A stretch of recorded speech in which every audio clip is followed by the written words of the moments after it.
All right, today we are going to be talking about vocabulary for 1.2.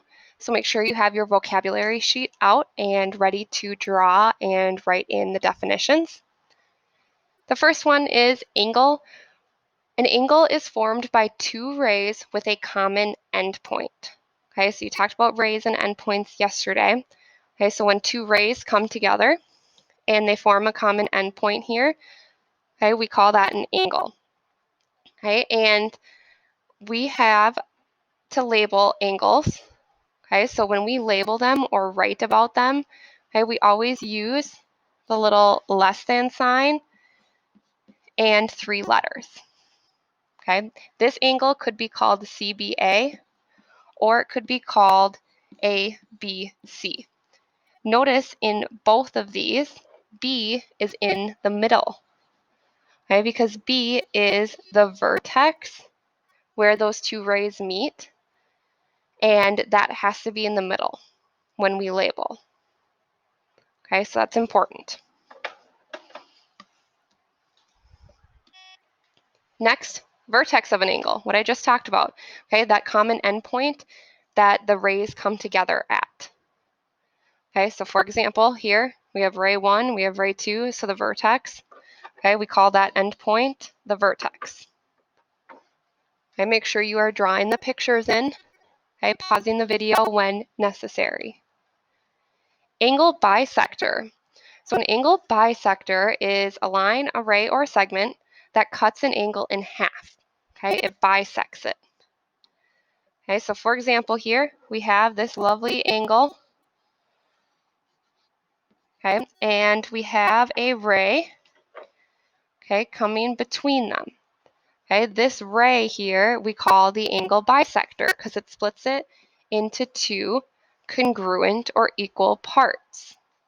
Okay, so if you remember, congruent is the geometry term for equal. Okay, so that bisector splits it into two equal parts. So anytime you see that term bisector, okay, you know that both parts are going to be the same on both sides.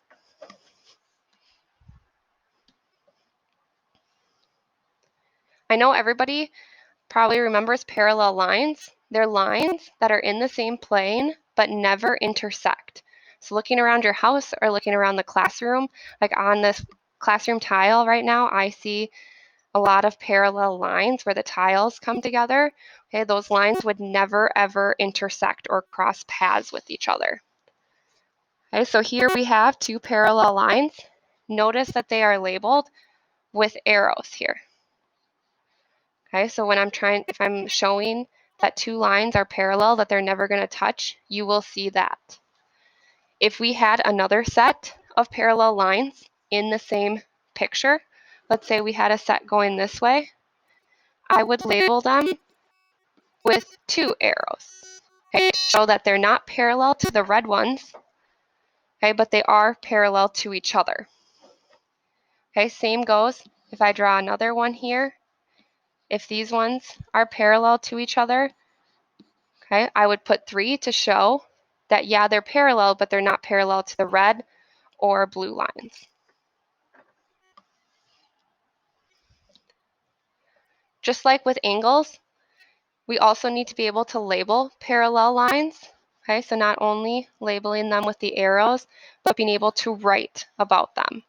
Okay, so here we would write AB is parallel to CD. Okay, and that's how you would write it down on a piece of paper if you weren't drawing a picture.